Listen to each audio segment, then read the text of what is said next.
কাতারের রাজধানী দোহায় হামলা চালানোর একদিন পর ইয়েমেনের রাজধানী সানা ও আল জাউফ প্রদেশে হামলা চালিয়েছে ইসরায়েল। বুধবার ইয়েমেনের স্বাস্থ্য মন্ত্রণালয় জানিয়েছে, সানা ও আল জাউফে ইসরায়েলি আগ্রাসনে ১৩১ জন আহত হয়েছেন। তবে এখনও উদ্ধার কাজ চলছে, হতাহতের সংখ্যা আরও বাড়তে পারে।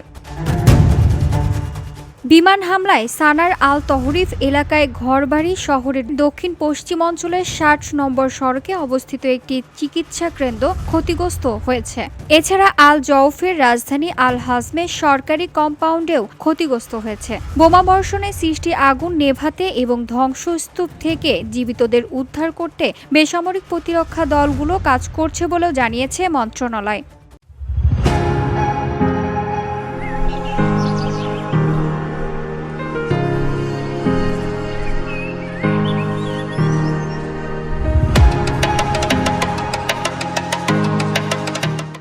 হামলায় তাৎক্ষণিকভাবে ক্ষয়ক্ষতির পরিমাণ জানা যায়নি।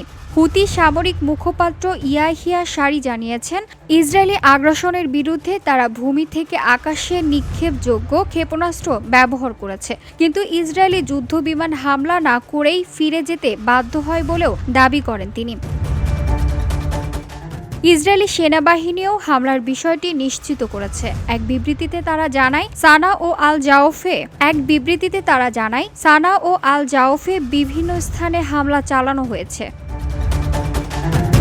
VOD Bangla news desk.